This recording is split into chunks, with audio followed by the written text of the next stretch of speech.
Some men don't need to announce themselves. The room just shifts. Jeff Bridges spent 76 years being that man. 7 Oscar nominations. 48 years married to the same woman. A ranch in Montana. A life so fully built, it seemed untouchable. Then October 2020 arrived, and the doctors found it. A mass. 9 by 12 inches. Inside his abdomen. The man who spent a lifetime playing survivors was now facing the only script he never auditioned for. And when chemotherapy destroyed his immune system and COVID followed, he said something that stopped everyone who heard it. COVID made my cancer look like nothing. So what was the hardest part? What happens when the most naturally present actor alive, no armor, no distance, can't breathe on his own?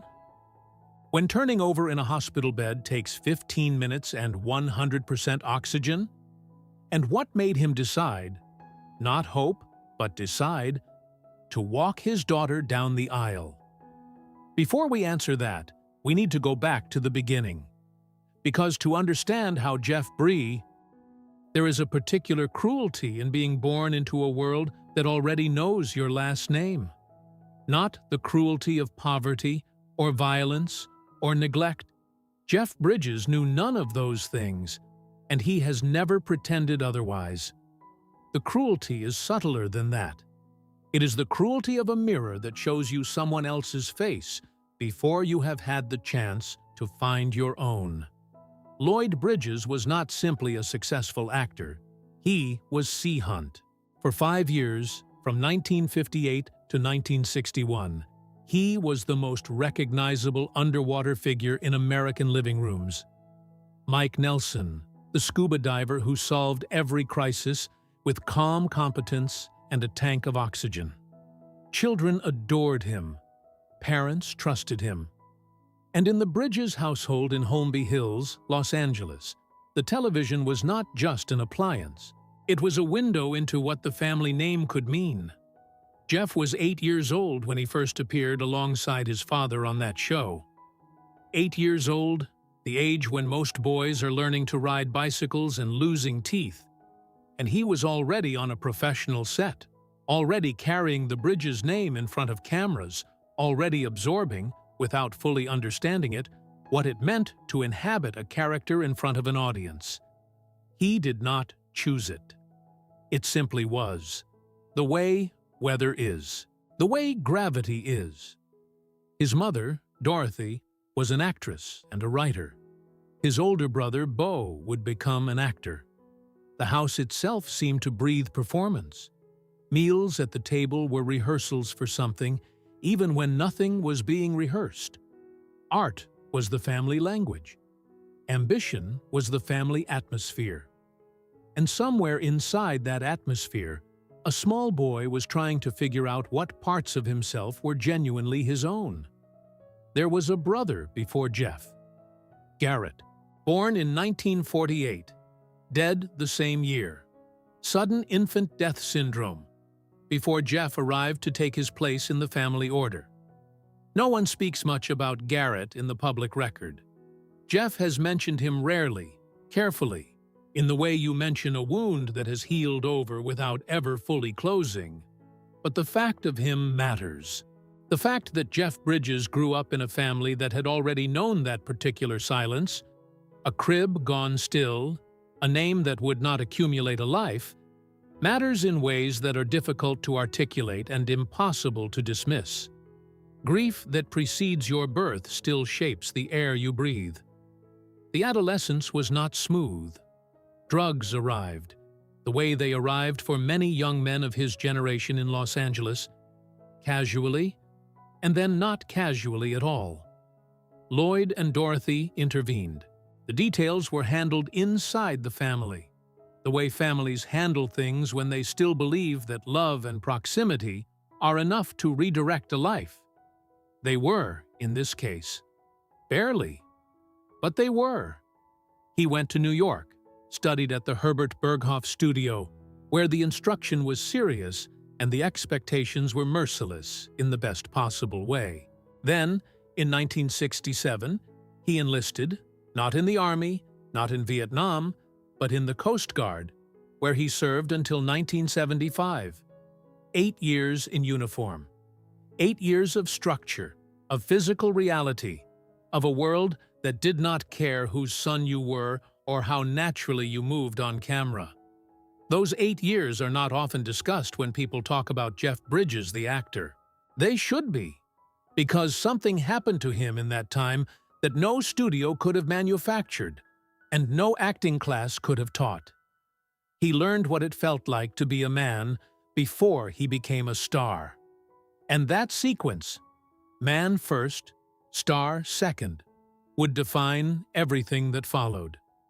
When he finally came back to the screen in earnest, carrying the Bridges name but no longer lost inside it, the critics noticed something they struggled to name.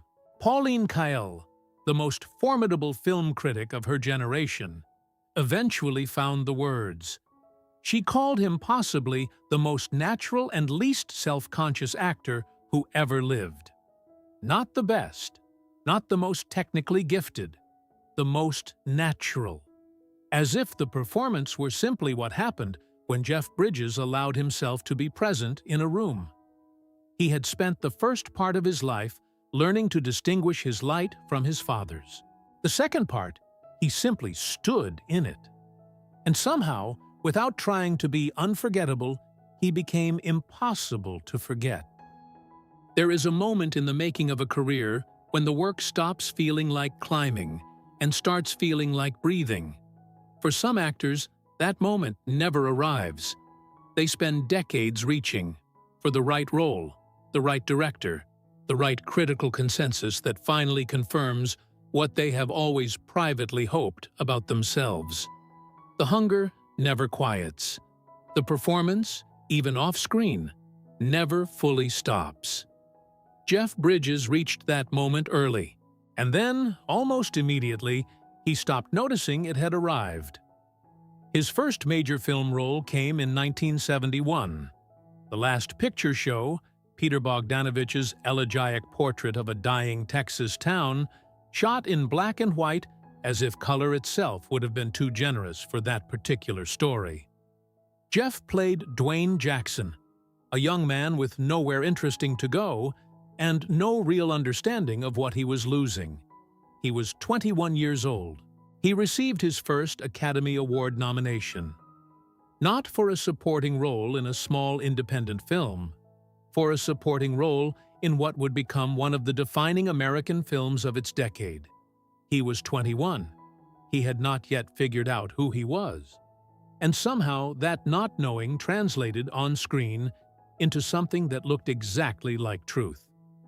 That early nomination could have done what early recognition so often does. It could have calcified him, given him a self-image to protect, a standard to perform against, a version of himself to repeat until repetition became mistaken for identity. It happens to most of them. The first great performance becomes a template. The template becomes a trap. Jeff Bridges refused the trap without appearing to notice it was there. What followed across the 1970s and 80s was not a carefully managed career. It was something stranger and more honest than that. A series of choices that seemed to follow curiosity rather than strategy. Thunderbolt and Lightfoot. King Kong. The Last American Hero. Heaven's Gate, which nearly destroyed everyone associated with it and which he walked away from without apparent damage to either his reputation or his sense of self. Tron, in 1982, before digital filmmaking was a language anyone fully understood. Starman, for which he received his second Oscar nomination, playing an alien learning to inhabit a human body, and doing it with such specific, unhurried physicality that audiences forgot they were watching something designed to be strange. He seemed incapable of phoniness. Not because he was without complexity or darkness, the roles he chose made clear he understood both, but because whatever complexity he carried it directly, without mediation. There was no distance between Jeff Bridges and the camera. The camera simply found him. This is rarer than it sounds. Most actors, even great ones, have a perceptible layer between themselves and the lens. A layer of craft, of intention, of carefully managed revelation. You admire the work even as you sense the working. With Bridges, that layer simply did not appear to exist. Whether this was the product of his training, his temperament, his Coast Guard years, or something older and harder to name, some quality that arrived with him and was never fully explained, no one has ever quite been able to say. What everyone agrees on is the effect. And then, in the middle of all of it, in 1975, while filming Rancho Deluxe in Montana, he met her. She was a local, a waitress.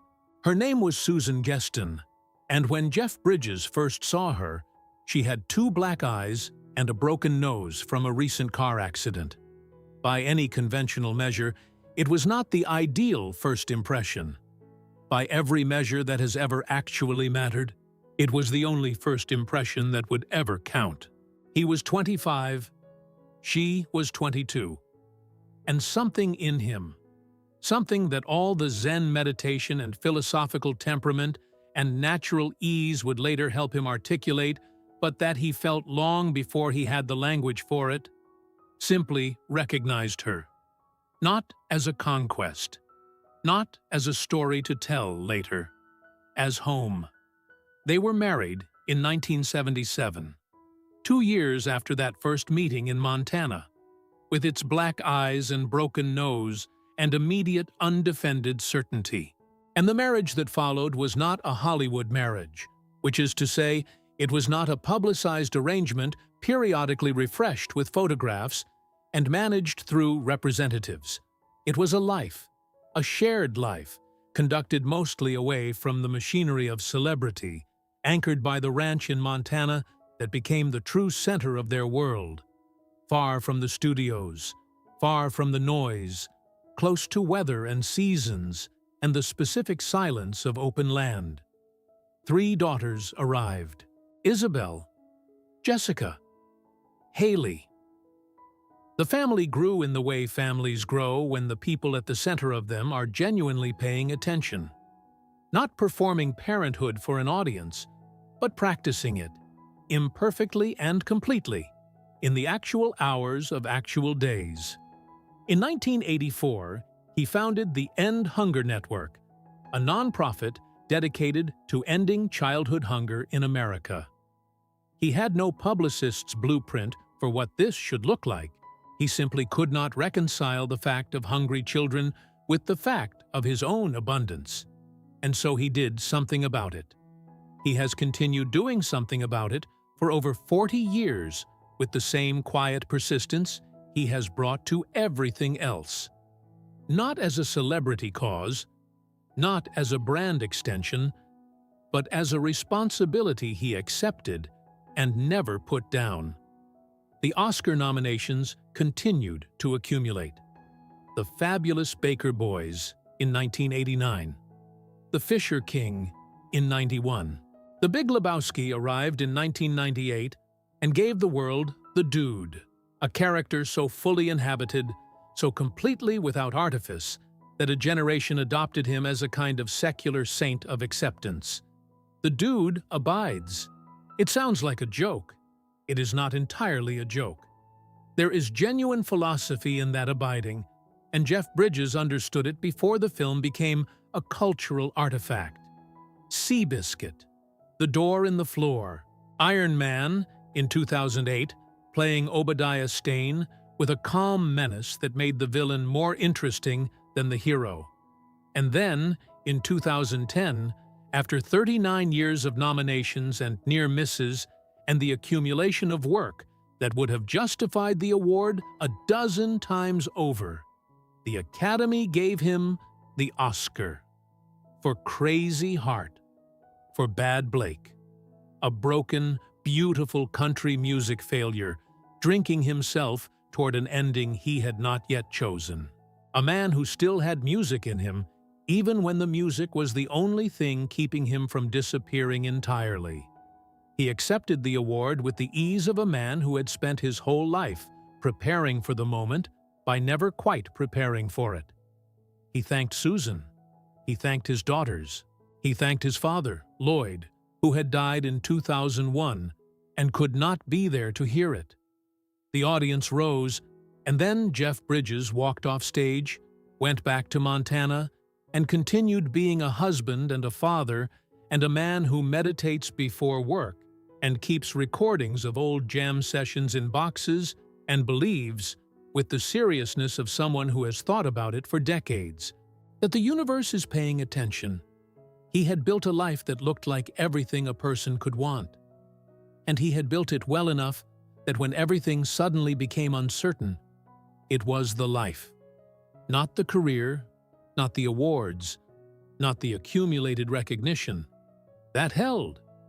But what does it feel like, after 7 decades of learning how to be present for the thing you cannot rehearse?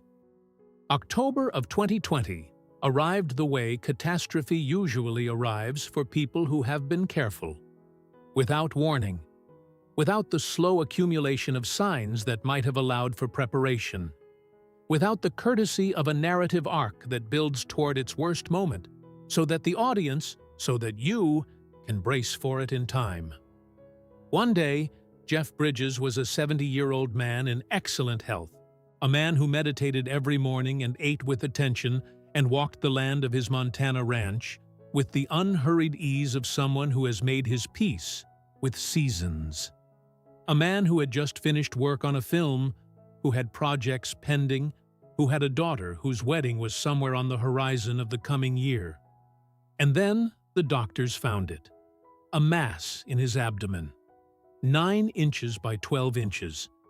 Those dimensions require a moment of stillness to absorb. 9 by 12 inches is not an abstraction.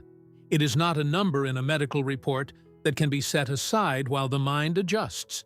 It is the size of a standard sheet of paper. It is something you can hold in your hands and look at and understand, concretely, as a thing that has been growing inside a person without that person knowing. Non-Hodgkin lymphoma, a cancer of the lymphatic system. The very network the body uses to fight disease, now turned against itself, now become the enemy wearing the armor of the defender. He was 70 years old. He had survived adolescent drug use and the chaos of Hollywood's worst decades, and the specific madness of making Heaven's Gate, and the long accumulation of physical demands that decades of professional acting place on a body.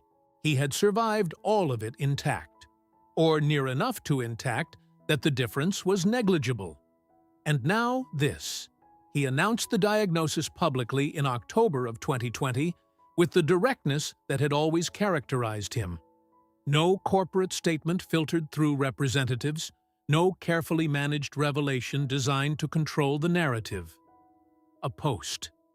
His words. His handwriting, in fact, the announcement written out by hand in his characteristic script, as if the act of physically forming the letters was itself a way of accepting what the letters said. He called the community around him his boatmen, the people who would help him navigate. This is a man who has spent decades studying Zen Buddhism seriously, not as a lifestyle accessory, not as a celebrity affectation, but as a genuine practice undertaken with the rigor of someone who believes that the nature of mind and the nature of reality are questions worth devoting a life to. He co-authored a book with Bernie Glassman, a revered Zen teacher and social activist, whose friendship Jeff has described as one of the formative relationships of his adult life. The practice was not something he picked up when things got difficult. It was already there, already part of the architecture of his days when difficulty arrived. And still, 9 by 12 inches. The chemotherapy began. What chemotherapy does, what it must do to be effective against a cancer of the lymphatic system, is dismantle the immune system, not weaken it, dismantle it. The treatment attacks the cancer by attacking the body's ability to defend itself, which means that during treatment, the patient exists in a state of radical vulnerability. Every virus, every bacterium, every ordinary environmental threat that a functioning immune system dispatches without conscious effort becomes potentially catastrophic. Jeff Bridges, his immune system dismantled by the chemical assault on the lymphoma in his abdomen, contracted COVID-19. The timing was not ironic. Irony implies a kind of playfulness, a winking acknowledgement that the universe has a sense of humor about its arrangements. This was not that. This was a man with no immune system in the middle of a global pandemic, contracting a respiratory illness that was, in 2020, still not fully understood even by the people treating it. He was hospitalized for 5 weeks. 5 weeks is a duration that does not translate well into abstraction. It is 35 days. It is the disappearance of a month, and then some. It is long enough for the outside world to continue its seasons without you, for the light to change, for the rhythm of your ordinary life to become something you can remember but not reach. He could not breathe. This requires the same stillness as the dimensions of the Mass, the same refusal to let the words slide past without landing. Jeff Bridges, 71 years old, lying in a hospital bed, could not breathe. The act that the human body performs approximately 20,000 times each day, the act so fundamental that it continues during sleep and unconsciousness and the deepest states of meditation, that act had become a crisis requiring intervention. 100% oxygen.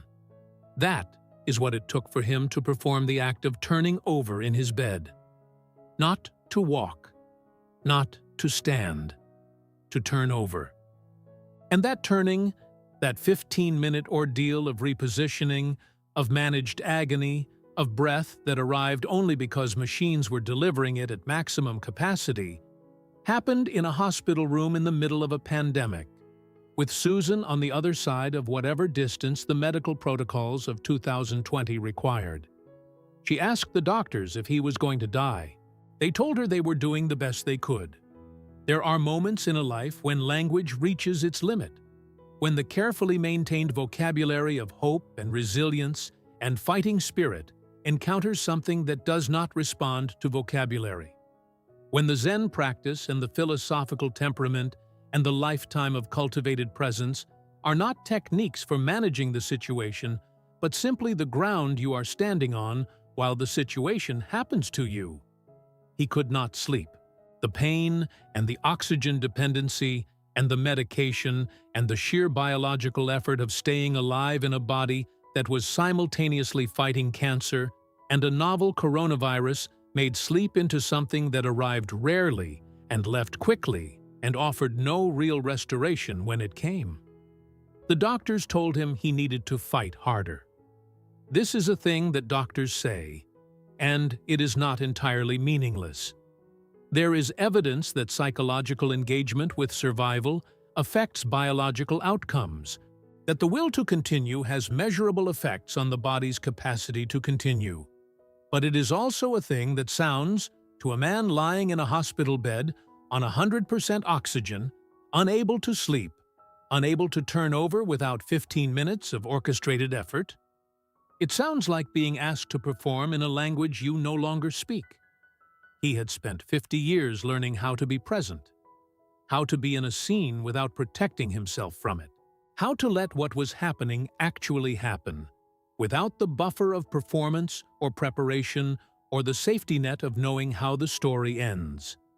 Now the scene was this: a hospital room, a body that was failing and being chemically rebuilt and failing again, a wife somewhere beyond the protocols, 3 daughters for whom the question was no longer abstract, and a daughter's wedding somewhere in the not-yet-arrived future that he had decided, not hoped, not wished, but decided, with the particular stubbornness of a man who understands the difference between surrender and acceptance. He was going to be present for Haley, his youngest. She was engaged, The wedding was coming, and Jeff Bridges, on 100% oxygen in a hospital bed in the middle of a pandemic, while a 9 by 12-inch mass in his abdomen was being dismantled by chemicals that had also dismantled his ability to defend himself. Jeff Bridges decided that he was going to walk her down the aisle, not as a metaphor, not as a motivational framework for surviving cancer, as an actual intention held with the seriousness of a man who has spent decades learning that intention and attention are the same thing. He did not know if he could. He knew that he was going to. The mass, under the assault of the chemotherapy, began to respond. Slowly. Then less slowly. The 9 by 12 inches that had announced itself in October began, over the months that followed, to contract, to recede, to become something smaller than it had been, and then smaller still. By September of 2021, the announcement came. Remission. The mass had shrunk to the size of a marble, a single marble, where once there had been a sheet of paper worth of malignancy. The lymphoma, the cancer of the system designed to protect, had been pushed back to the point of clinical insignificance. But COVID had left its own residue. It always does.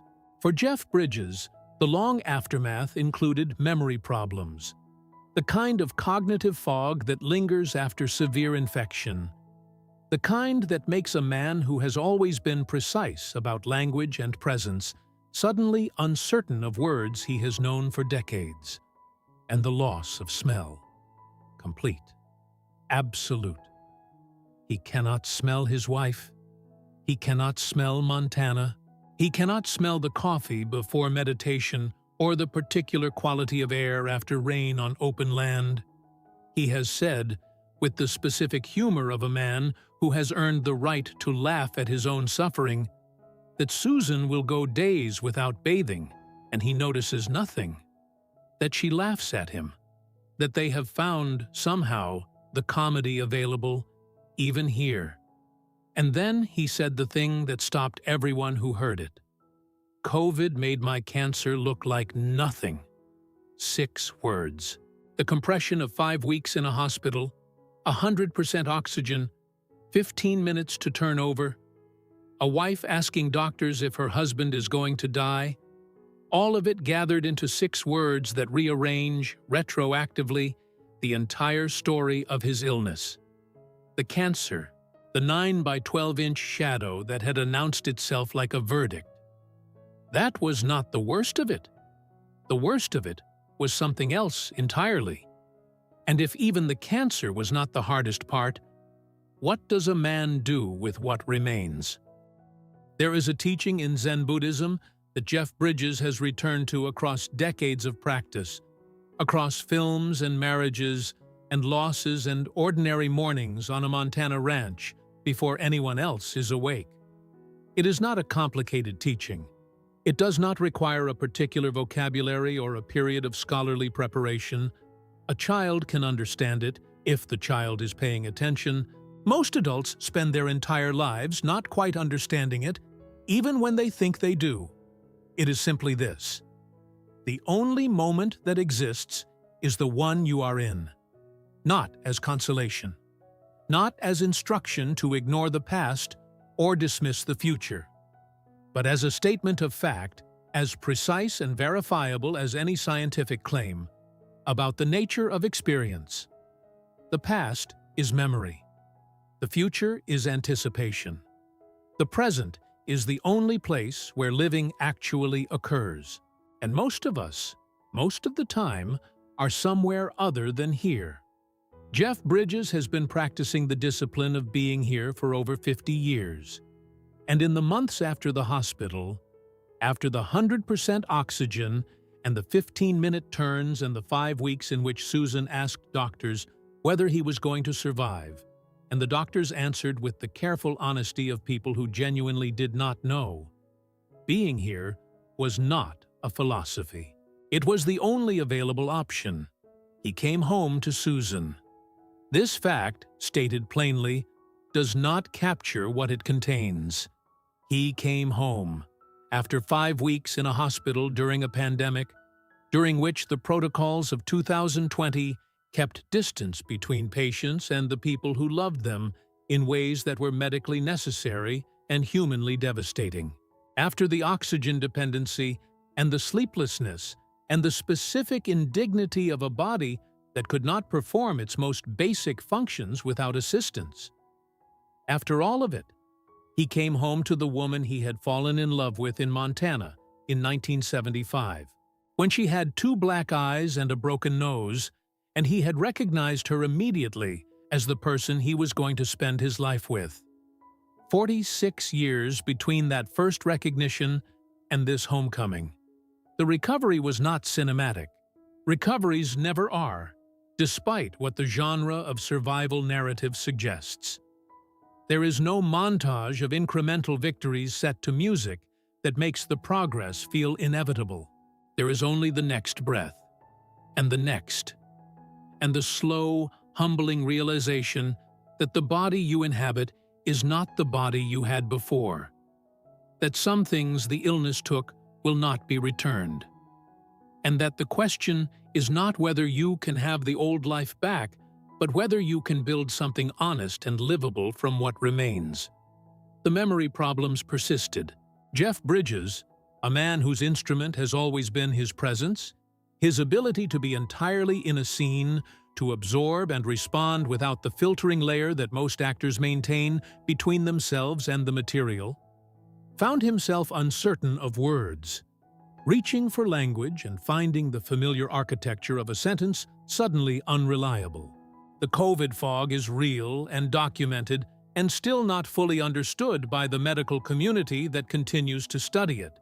And for a man whose professional life depends on precision of expression and reliability of recall, its presence is not a minor inconvenience. It is an ongoing renegotiation with his own mind. The olfactory loss remains. He has joked about it.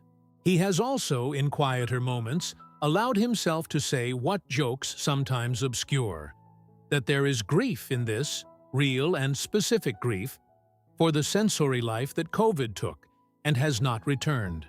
Smell is the sense most directly connected to memory. To lose it is to lose a particular kind of access to the past. The scent of his wife's hair, the smell of Montana grass after rain, the coffee before meditation, the particular atmospheric quality of a house where daughters have grown up and left and returned and left again. These are not abstractions. They are the texture of a life. And they are gone or altered beyond recognition in ways that no remission announcement can address. And still, the marble. Where once there had been a sheet of paper's worth of cancer, now there was a marble. The lymphoma had retreated to the point where clinical language, with its careful avoidance of promises, called the outcome remission. Not cured.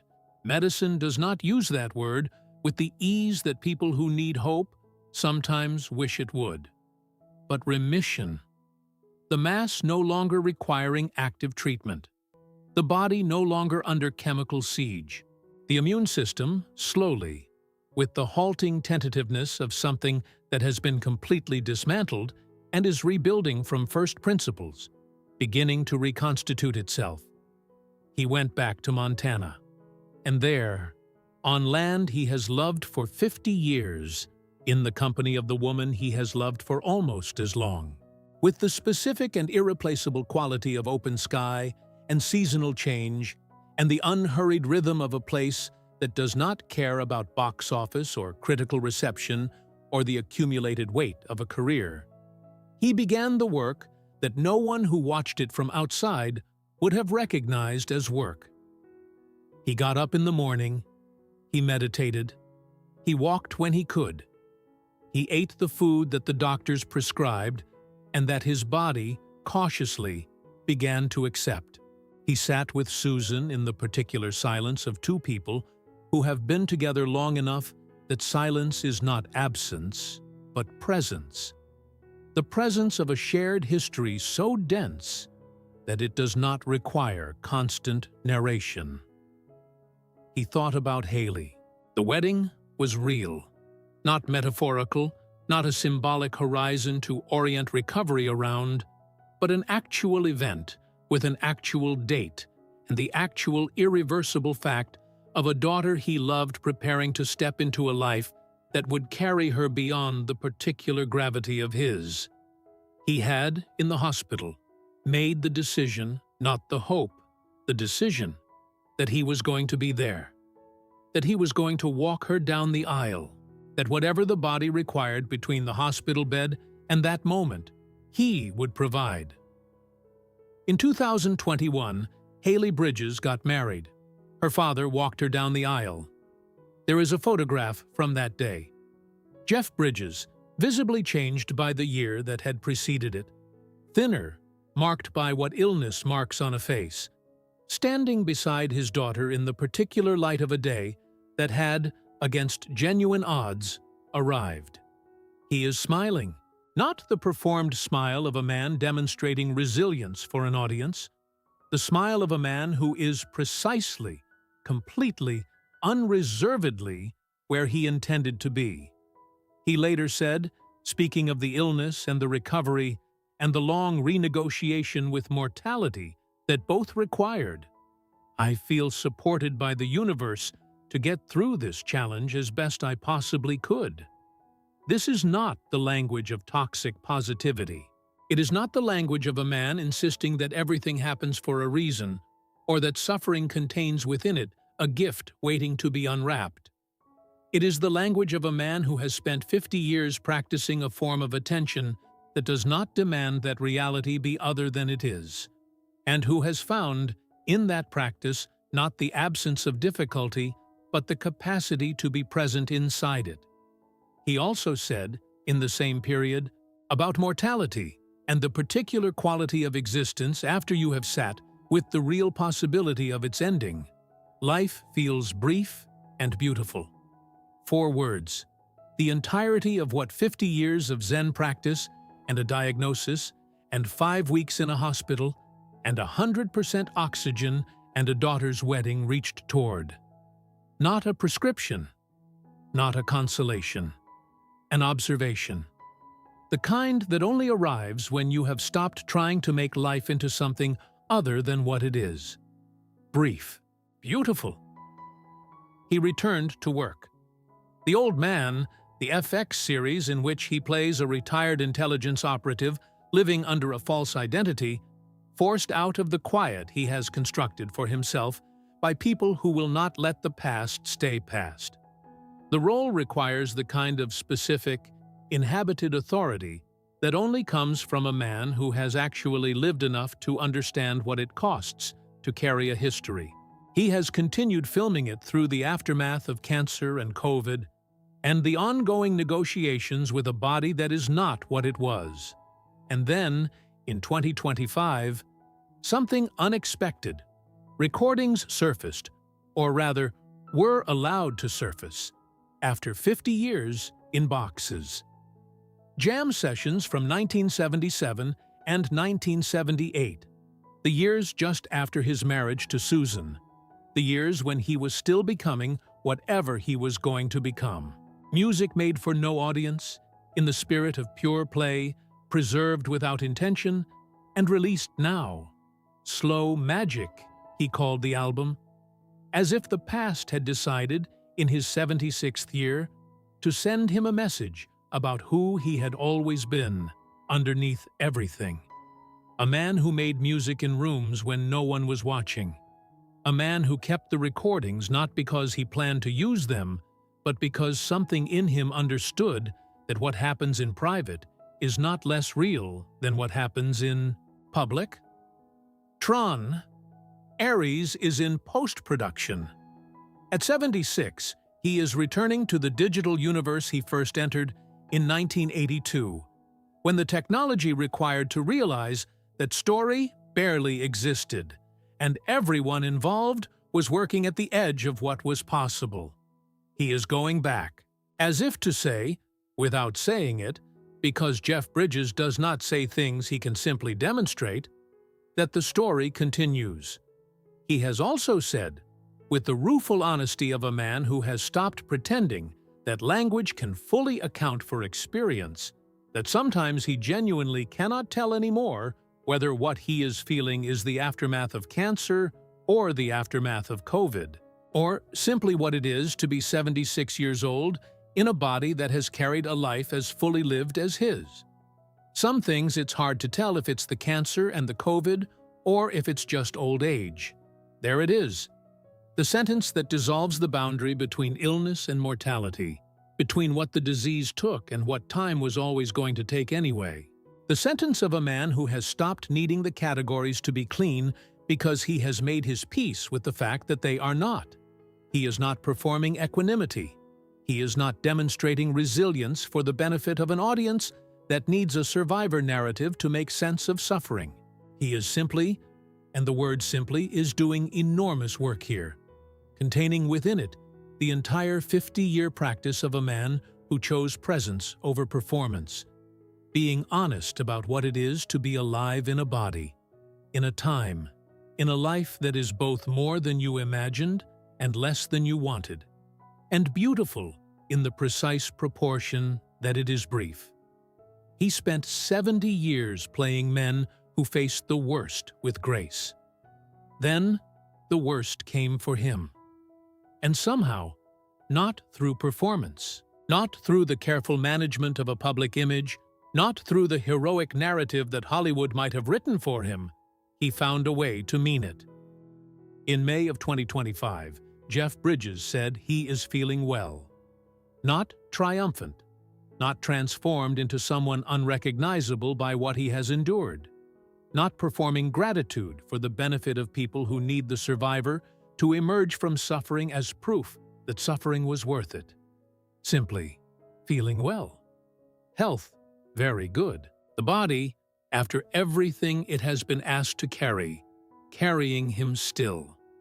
He is 76 years old. He wakes in the morning and meditates, as he has for decades, before the work begins. He walks the Montana land with Susan.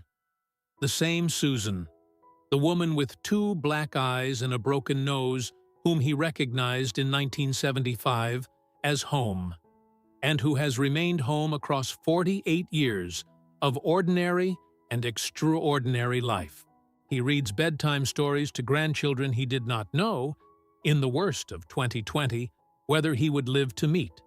He makes music that no one asked for, releases recordings from rooms where no one was watching, returns to digital universes and aging spies and whatever comes next, with the unhurried openness of a man who has stopped needing to know how the story ends. The olfactory loss remains. The memory fog visits. The back stiffens in the mornings. The body keeps its honest ledger of what the illness cost and what time has added to the bill. And still, he says, life feels brief and beautiful, as if brevity and beauty were not opposites, but the same fact observed from 2 directions. This is what 76 years of genuine presence looks like. Not the absence of suffering, not the transcendence of loss, not the performance of a man who has processed everything cleanly and arrived at a wisdom he can offer you in quotable form, but the continued, daily, imperfect, irreplaceable act of being here, in this body, on this land, beside this woman, inside this life, without requiring it to be other than what it is. Jeff Bridges did not survive cancer and COVID and the long renegotiation with mortality so that the story would have a satisfying ending. He survived because Susan asked the doctors, and the doctors answered carefully, and he decided, on 100% oxygen with 15 minutes between positions, that Haley's wedding was worth fighting toward. He survived because the chemotherapy worked, and because the body is sometimes more stubborn than the disease, and because, as he has said himself, he felt supported, not rescued, not exempted from consequence, but supported by something larger than his own will. And what he has done with the survival is not remarkable. That is the point. He has done the ordinary things, the meditations, the walks, the meals, the evenings with Susan, the music made for no audience, with the attention of a man who knows, now in his bones rather than just his philosophy, that the ordinary things are the ones that matter. What would it mean for you, not as a cliché, but as an actual question worth sitting with, to treat this day as briefly and beautifully as Jeff Bridges has learned to treat his? He is still here, still feeling it, still walking into rooms and allowing whatever is in them to actually reach him, without armor, without the buffer of performance, without the need for the moment to be anything other than what it is. 76 years old. The most natural thing in the room. If this story reached something in you, leave it in the comments. Not a summary of what you think, but the one thing it made you feel. And if you believe someone you love needs to sit with this today, send it to them without explanation. Just send it. Subscribe, because the next story is already waiting, and it will not be what you expect.